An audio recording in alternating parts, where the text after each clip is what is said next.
So Dinah, one of the things that we were talking about earlier was the high school and the importance of surfing at the high school as you experienced it with your son. Can you tell us a little bit about that? Well, surfing has always been a really big thing in Redondo Beach. Way back when Henry Huntington was starting to develop Redondo Beach, and he had a lot of property. He wanted to get the people down. It was the end of the red car line down at the pier, and he wanted to make sure his investment was working. So he had found this person, George Freeth, in Hawaii, and saw him surfing for the first time. And so he talked to him and brought him over to Redondo Beach and set him up as the man who walked on water. And that was his big sales pitch to get people to come to Redondo Beach, was come to see the man who walks on water. And it was George Freeth surfing. So surfing and Redondo have always had this little connection through that. And the high school recognizes that surfing and the beach and being a beach community it's part of what the kids do, and in order to keep the kids happy and in school, they have a surf program, surf team. Coach Congelier, I don't know how long he's been with it, but I think he was when my kids were in school and continues today with the surf program. So he has the surf team. And so it's a really big part of the schools and the city. One of the stories that I can remember of surfing is my son, when he was about 12, decided he wanted to be a professional surfer. And at the time, I was a single parent. I'm thinking, oh, great, this sounds expensive.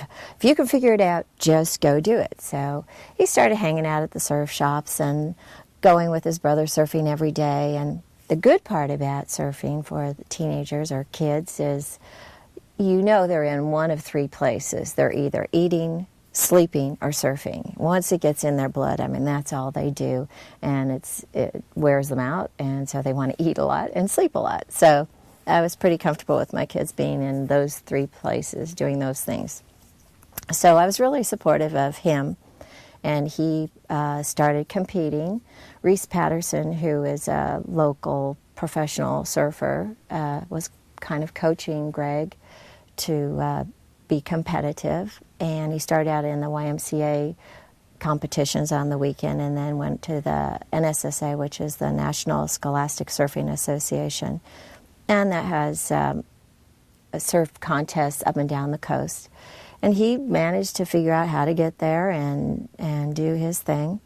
So when he got in high school, he started, now the coach wanted him on the surf team, so he was on the team, and he would go to school in the morning and surf and surf and surf and surf and then go to school, supposedly. So he used to tell me he was at school all day, but the school was very automated in those days. You kind of don't think that school keeps up with technology, but they used to have this thing when your child wasn't in school. They had this message that would call your answer machine, and it would say, "Good evening. This is Vice Principal Jerry Striff of Redondo Union High School. Your son or daughter missed one or more classes today. Please call the school." And that was and obviously I heard it quite a bit at my house because I can recite it still after all these years.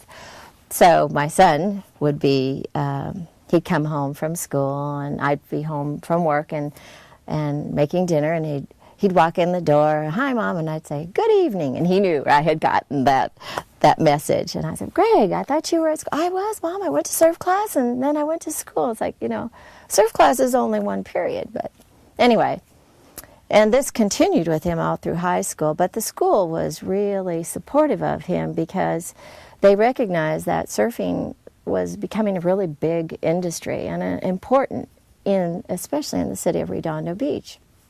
So he, up until his graduation day, he had competition on graduation day. And I said, "You can't go, you have to graduate today." And "But Mom, I've got the points, and if I don't go to this, I'll miss out on points, and then I won't win the season, and blah, blah, blah." I said, "Let me call the school." So I called the counselor was Dr. Carnes. And I said, it's the last day of the competition and this whole deal. And he says, well, it's okay. School, graduation isn't, they don't have to be at school till 4 o'clock or 5 o'clock. All right. So he goes off, and I said, well, you call me at work as soon as you finish your heat so I know you're on your way home. So I'm at work, and he's at his contest, and I believe it was in San Clemente or almost to San Diego. It's pretty far. So he calls me up about 10:30. He says, Mom, I finished my heat. I said, oh, good. How'd you do? I won. I said, so now what? He goes, well, I have to go to the next round. I said, and what does that mean? He says, well, I don't surf again till 11. I said, oh, great. Okay. Well, as soon as you're done, call me so I know you're on your way. So 11:30, Mom. I said, okay, you coming home? He goes, no, I made it to the next round. I'm like, oh, great. So I'm thinking he's a 2-hour drive away. He's got a little Chevette that goes about 40 miles in a good wind downhill. So I thought, oh, it's okay. All right, call me as soon as you're done. He calls me again. Mom, I made it to the semifinals. I think, oh, great. When do you surf? I surf at 12. All right, call me when you're done. I mean, this went on until he's like into the finals, winning the contest. Mom, I was like, Greg, it's 2:30. He says, I know, I'm on my way. Did you call the principal? In between each one of these, I'm calling Dr. Carnes. Okay, he goes, oh, that's okay. He has plenty of time. So every time he'd call, I'd call Dr. Carnes. He made it to the next round. He goes, oh, that's really good. Don't worry. We'll have him, it's okay. So finally on the last time, and I said, he's not going to be there till 4. He says, okay, so here's the thing. As soon as he walks in, you drive around here, and this is what you have to do. So, all right, so I'm waiting. My whole family is pacing, So they all went to the graduation. They're all in the bleachers waiting at the graduation. I had his cap and gown laid out on the bed and all his clothes, underwear, socks, the whole thing, shoes. And he came walking in the door and ripping off his clothes, ran through the shower, walked through his bedroom, put his clothes on. I got in the car and we drove, and I drove him around the football field, dropped him off. The kids were walking into the ceremony. He got in line. I parked the car and ran around and ran in the seat, and he made it just in time. I thought, oh, man, the last day of school, this kid was giving me crazy fits with this surfing thing. So did you ever get the opportunity to watch him surf in Redondo Beach, on the beaches in Redondo? Oh, sure, all the time. What beaches and places do you remember that he surfed? One of the things I remember seeing in Redondo Beach before 1988 was people surfed inside the Horseshoe Pier. And after 1988, they didn't let them surf there. Do you ever remember seeing him surf inside the pier, and what other places did he surf? Well, they would surf through the pier. They call that shooting the pier. That's very not a safe thing to do. And I don't like to watch him surf because it makes me nervous. I'm much better just knowing that he's out there having a good time. And but they would surf down at Topaz quite often, and by the jetty. I think the jetty is at Topaz. That was one of the places, but also the breakwall. And every January, when the storm season comes, surfers from all over the place know about the breakwall, and we get some pretty huge surf over there. And he would surf the breakwall quite a bit. I was working at the Yacht Club, so I would always, every morning, he'd go, Mom, when you get to work, call me and give me the surf report, because I could tell them what was going on. So we kind of had a system going. One of the things that you had said earlier in another conversation was that back in the early 60s there were some surf gangs, and the gangs at that time were lowriders, hodads, and surfers. What can you tell us about that? Oh, right. Well, they had, they weren't really gangs. They were just kind of groups, how the kids kind of hung out. You were either a surfer, so that meant all the boys were surfing, and even if they didn't surf, they looked like it. Their hair was long in the front and combed over to the side and, kind of covering one eye. That was kind of a cool thing. And they put a little bit of peroxide, to lighten up in the sun. So that was, that was part of the look. And they wore those long Pendleton plaid shirts. And I don't know if jeans were the big deal then. I don't really remember that. But some kind of pants. And Purcell tennis shoes. That was the thing. I think they even still make those. They had like a little stripe in the front, and everybody had to have that. And then there were the low riders, or the ho-dads, whatever that means. That was the other kids that didn't surf, and they were more inland, and they would cruise in their cars, and they had jelly roll hairdos. They greased their hair up, and that came in the center thing, kind of like on the movie Grease, how they wore their hair. That was what they looked like. So there was these two. They had their own styles, but they never. It wasn't like gangs today. It was, you don't come in my area and I don't go in your area. Or if they did, they would, if you were at a dance and actually at the dances, the Samoans would come over from, I don't know, I guess they lived in Gardena or something. Every once in a while, a big group of these huge kids. I didn't think of them as kids. They were just big guys would come over and all stand around like this, and that was kind of intimidating, and the other kids would look at them, and then they'd leave. But that was just about all they did in those days. Or I guess there was some fighting, but you'd go beat up some other guys, and then they'd go to their own homes, and that was the end of that. So one of the things you talked about earlier, too, was about cars, and you just mentioned about some of the groups having their cars. What do you remember about the cars during that time from, say, about 1957 to 1966? Do you remember specific cars and people associated with them? Oh, yes. Most of the kids, for transportation, Volkswagens were really, really popular. Volkswagen Beetles or a bus. My parents, we had the five boys and 2 girls, and they bought one car, and it was the Bug, and they said, you all that have licenses, this is your car, so you guys just take turns, and whoever needs it gets to drive it.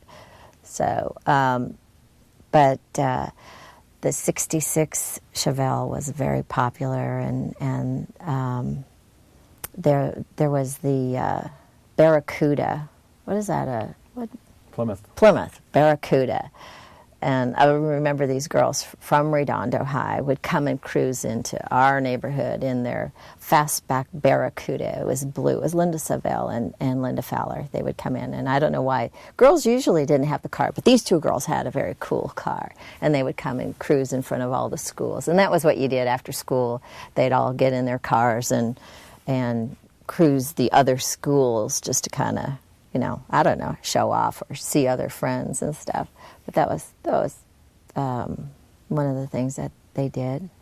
A lot of people have talked about the A&W root beer on Hawthorne Boulevard. What do you remember about that? Well, A&W was pretty far down there. It was in Hawthorne, I think.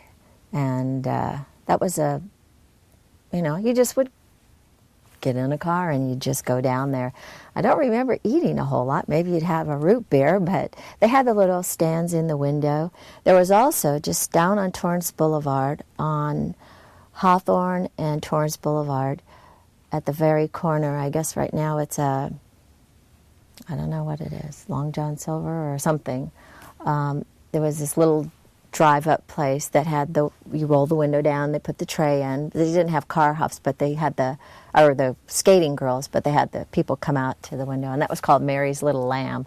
And you could go there and get food there. And so we talked a lot about what kids did for fun. What did you do for work? What kind of jobs did you have as a teenager? And where did you shop and work when you were here in Redondo Beach?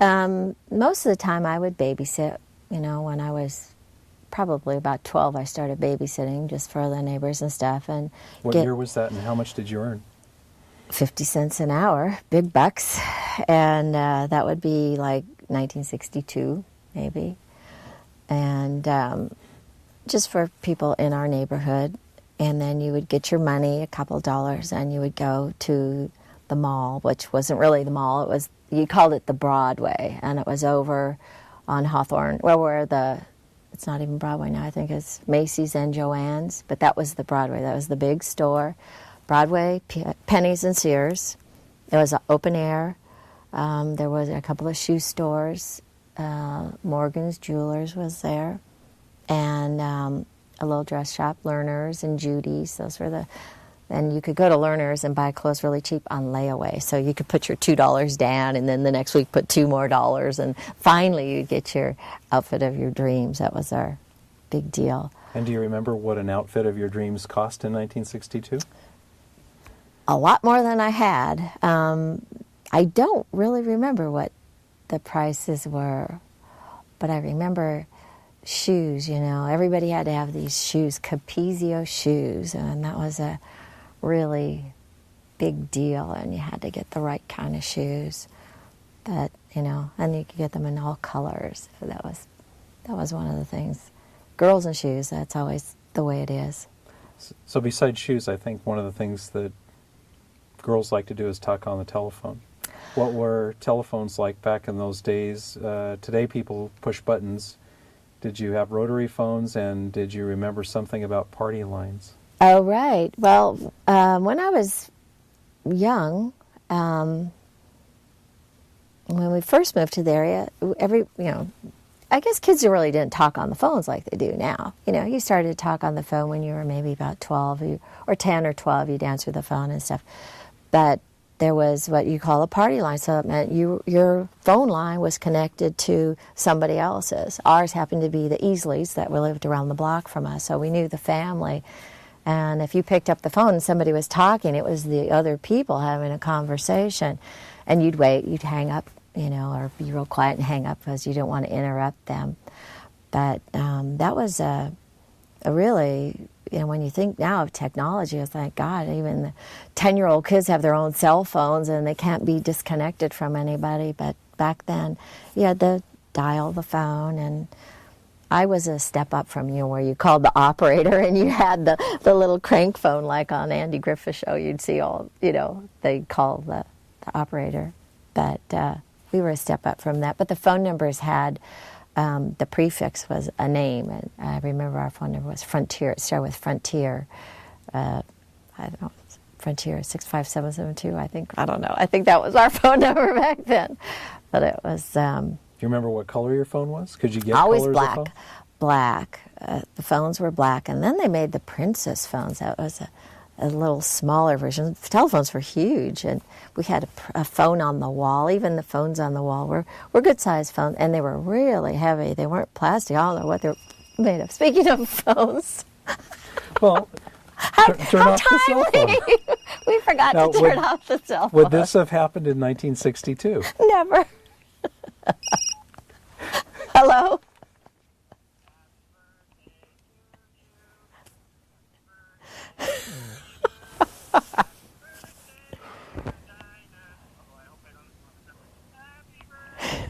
This is picking it up. Great. Thank you.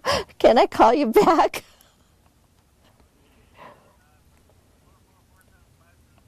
Okay. Okay, thanks. Bye. So you're going to leave that in because I think that shows... That's my brother singing happy birthday to me. I'll turn it off, thank you. And that never would have happened in 1962 in Redondo Beach. Never. And never anywhere in the world would that have happened. So for people looking at telephones, whereas now they have, in 2005, they have portable phones that are wireless. What kind of wire did you have on your telephone at home, and how many rooms could you take it into? Well, how many phones did you have in a house at a time? Oh, let's see. Well, I think there was only one phone, mostly, when we were kids. There was always just one phone in the house, and you went to the phone. It didn't come to you. And then they'd get the long cords, and you could take the phone around the house, and that was kind of a cool thing. But they had the coily, phone cords, and but that's pretty funny. I'm still laughing about this. So we talked about the high school and the schools in Redondo Beach. Do you remember any important sports figures or people that went to Redondo Union High School or Aviation High School when you were there? Well, I think one of the things when you're a kid is always like who becomes something. It's really important to you that went to your school or lived in your neighborhood. And of course, I think everybody claims the Smothers brothers as part of their legacy of Redondo because they probably achieved some of the biggest success or well-known success from local. But when I was in high school, Paul Westphal was playing basketball at Aviation High School. He graduated in 1968, and he went on to be a professional basketball player, and I believe now he's even coaching at Pepperdine University after his career of a professional basketball player, and that was really a big thing. And of course, our teams would compete against them and, lose, but hey, he was really good. And what about in our area of Redondo Beach, there's one junior college, El Camino College. Right. What can you tell me about El Camino, and how new was it when you started, or if you went there? Well, I took some classes at El Camino, but when I was a young girl, my mother's cousin, one of her cousins, was the dean of El Camino College way back when. But it was the area school. It's a very good school, and that was where everybody would go. If you didn't go to a university, you'd go to El Camino for a few years. It seemed far away, but I guess it really isn't that far. Your perspective of driving time when you're a little kid, everything in the car seems far away. If you have to get there in a car, it's far. We used to walk everywhere. We'd walk, if you wanted to go if you wanted to go to the mall, you walked there. If you went to school, you walked to school. You just, the parents taking you, even if it was raining, it's like, get your raincoat on. It's like, you walked everywhere. So kids, I guess, were probably in better shape because they had a lot of physical activity if it was just meant that they were walking somewhere. People, I think the things that they say bring people to a community are the schools, education, jobs. We've talked a little bit about that. We've talked a little bit about entertainment and the beach.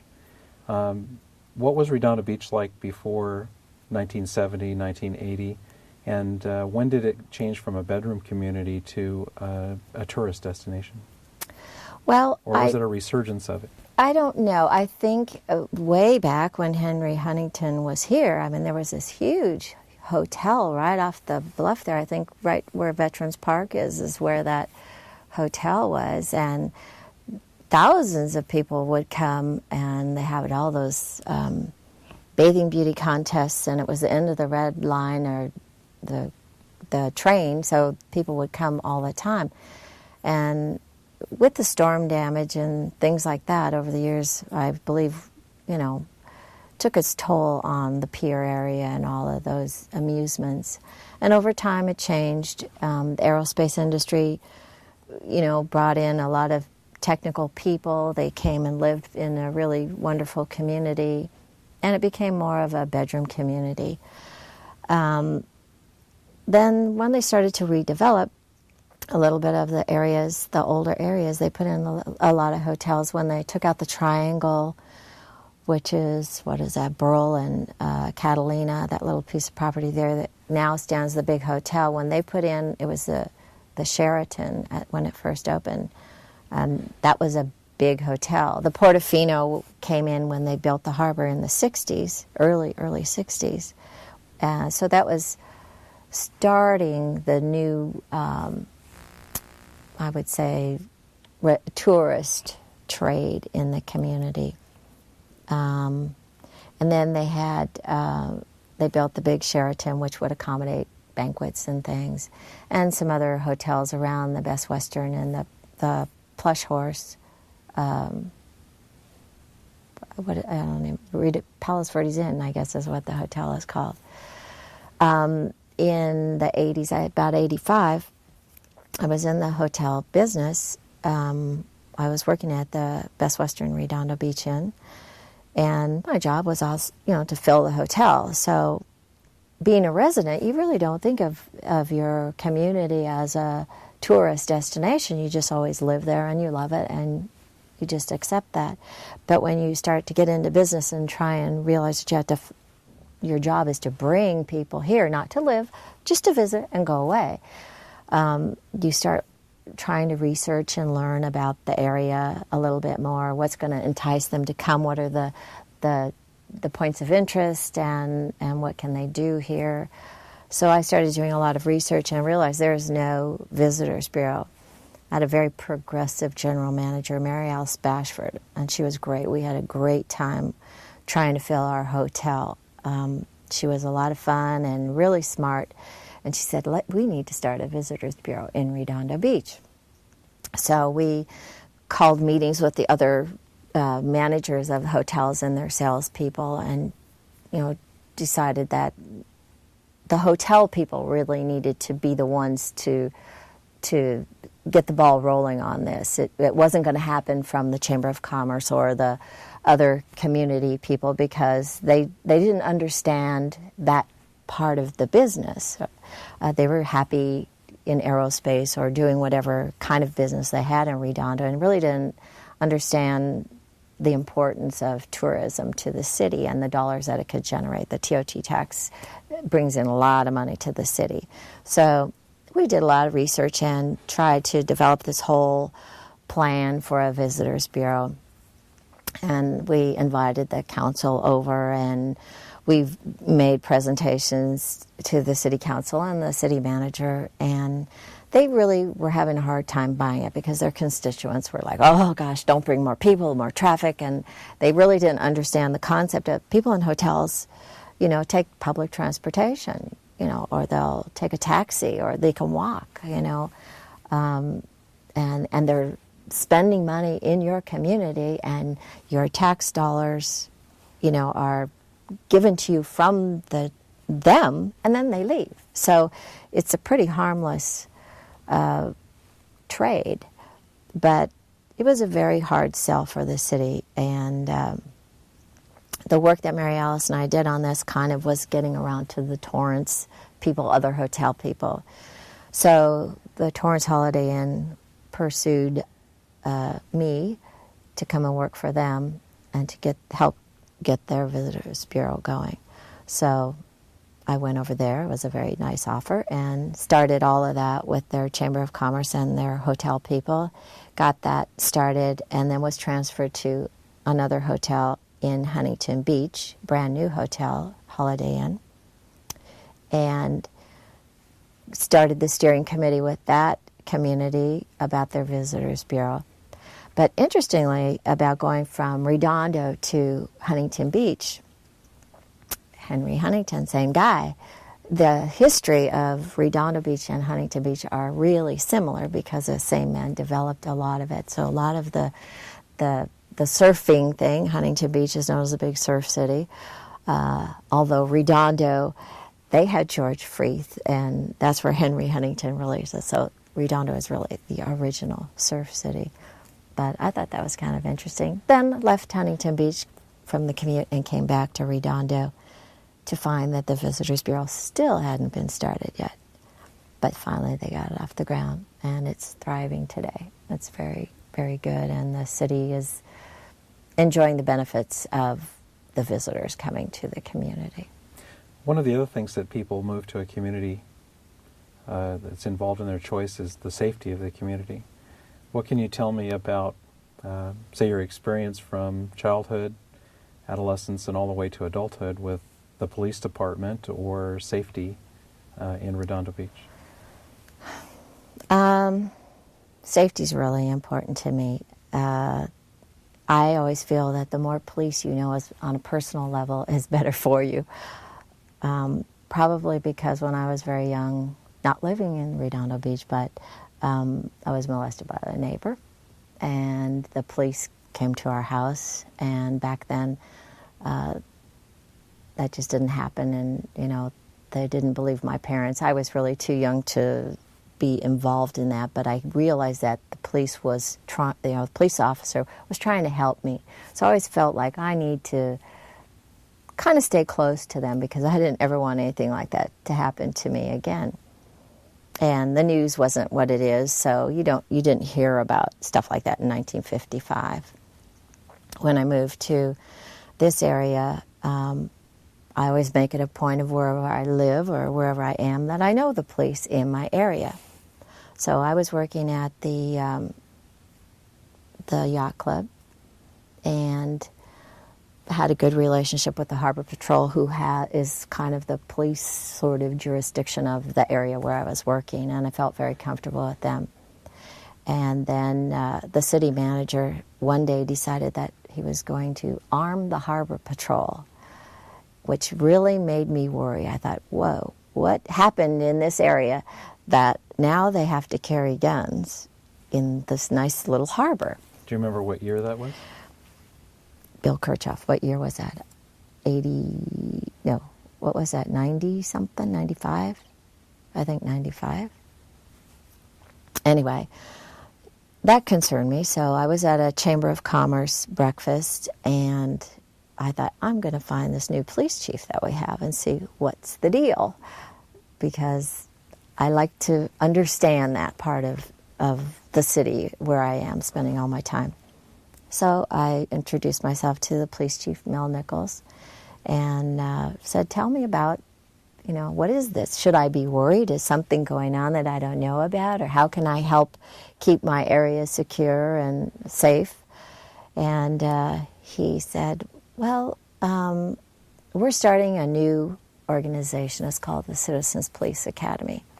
And maybe you should go to this class and see what it's about. So I thought that's a good thing to do. So he sent me an invitation, and it was a new program that, as a new chief, he was really involved in community-based policing.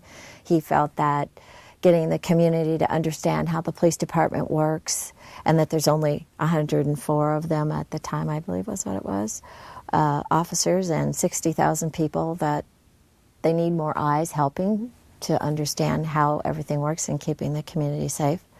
So he put this program together. I believe it was Avery Ritchie, the officer in charge of getting this program going.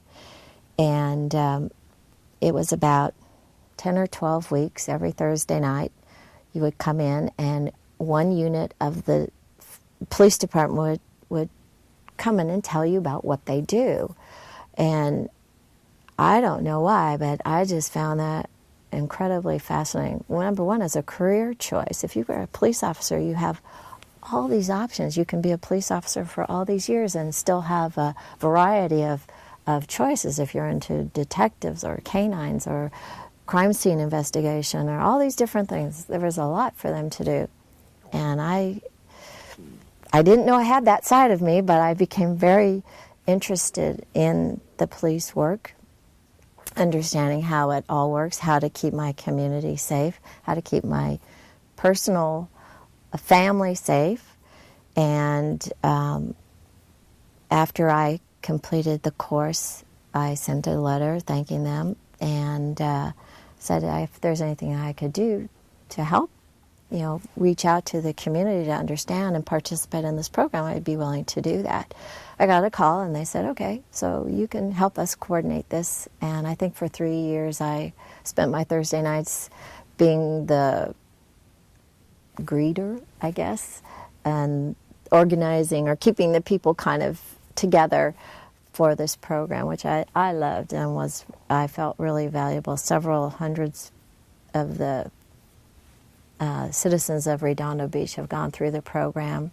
Going to the shooting range and learning about guns and the safety and all the training and all what these men do and women in the police department to keep us safe. It's pretty amazing. And for me, I can't thank them enough for every day and going there with all the nastiness that goes on now against police. That they're very big-hearted and very giving, and so whatever I can do to promote that, I try to do.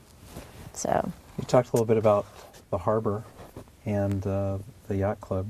How many years have you spent at the yacht club, and how old is it, and where is it located in Redondo Beach? Okay, the yacht club is 0.6 of a mile out in the ocean on man-made rocks. When they made the breakwall, it's kind of a, sort of a U shape over by Redondo, across from the AES plant, which probably someday in the future won't be there. It used to be Edison. You go in and you go way out to the end of the rocks, and there it is. They built that in 1964, the building out there. I think I said this earlier. And it gets beaten up all the time by the waves, but the Army Corps of Engineers puts us back together, and it's a pretty good place. I started there in '89 and worked there for 7 years, left for a little while, came back for a year, left for a little while, and I've been back for 2 years. So there's no place like home. It's a good place to be. So what's the oldest person there that has been at the yacht club that you can remember? Well, Trudy Shaw, and I believe Trudy's 94 this year. She's about this high, and she still comes every Wednesday with the first mates. That's the ladies' auxiliary, I guess you would call it, of the yacht club. She was very instrumental in all the different activities that they have at the club. She's still plugging away. She's a great gal. And so what do they, in the history of the yacht club, do they have any activities? Is there, at one time I thought there might be a Christmas boat lighting. Oh, right. The yacht club has kind of been a little island. It's very secluded. We found that it's not like the other harbors. If you go down towards San Pedro or LA Harbor area, you've got all the big boats, and it's, pretty commercialized. If you go up to Marina del Rey, it just seems so congested. And Redondo's a very beautiful, secluded, nice little harbor. And way out there on the point, you're just, it's like you drive through the gate and you completely escape. It's like you're on vacation somewhere. And the yacht club has put on a lot of events. There's always, every Thursday night you can go out on the pier and watch the sailboat races. They do the Thursday night races. We have coming up in August the 33rd annual Santa Barbara to King Harbor race.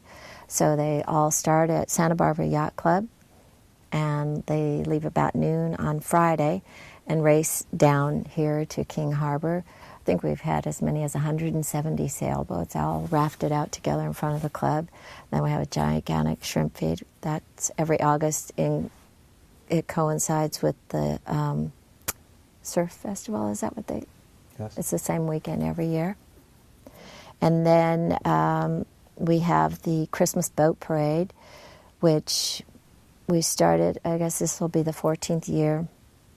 A small group of ladies in the yacht club thought it would be a good idea and a good way to embrace the community. The club is kind of isolated and over here and doesn't really have to deal with anybody or anyone else, and you can't come here unless you're a member. So they thought it would be a really nice way to bring tourists in, or just to let the city or the people in the community know that we're here. And also the funds that we raise go to different charity organizations in the community. The Grand Marshal selects their favorite charity, so half the funds go there, and the other half is split into thirds. It goes to the Sea Scouts Ship 618, which is based at the yacht club.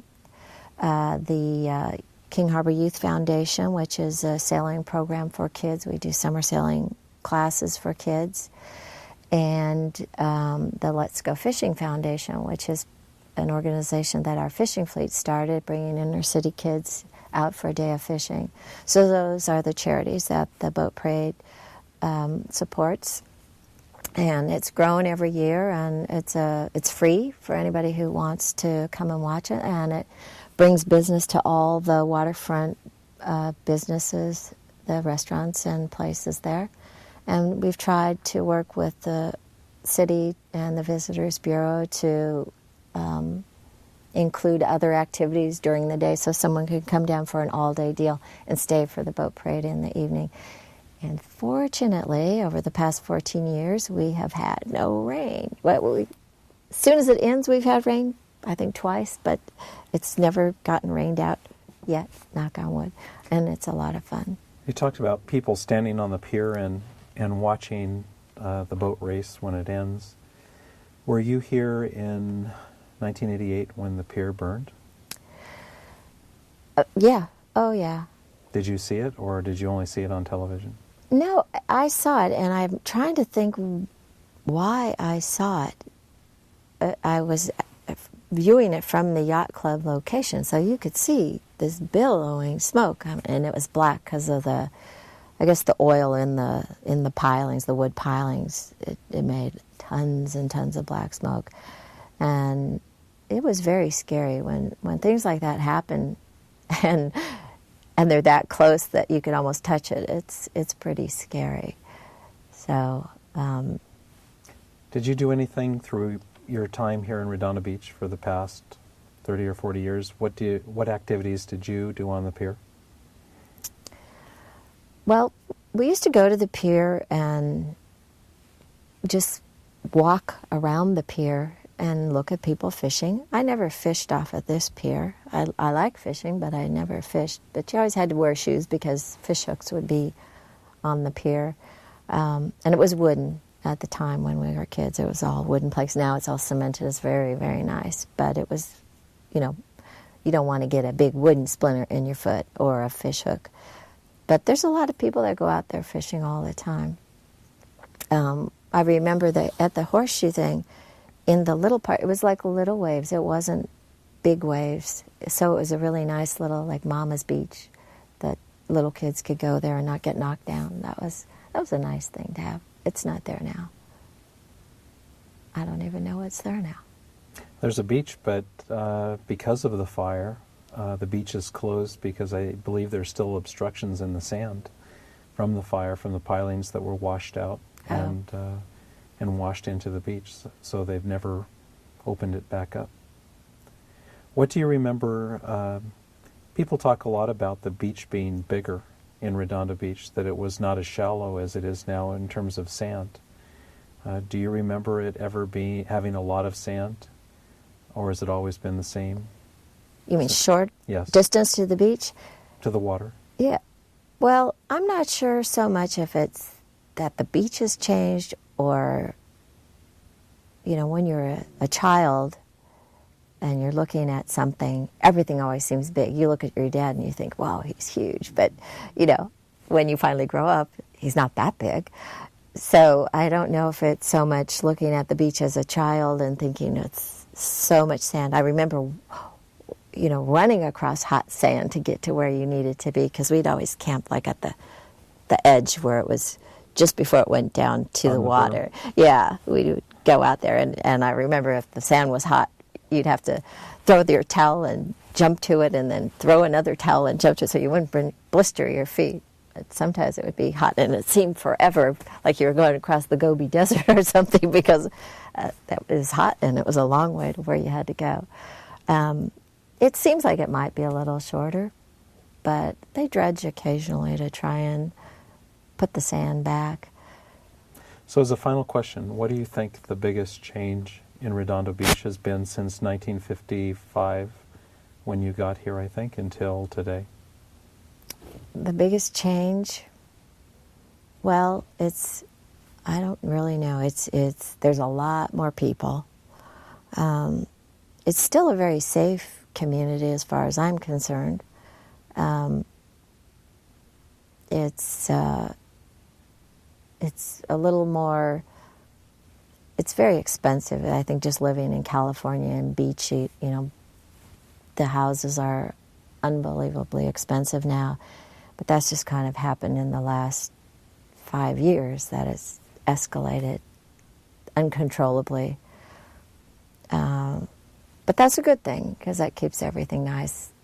You don't go to many streets in Redondo that have crummy neighborhoods. It's a beautiful place to be.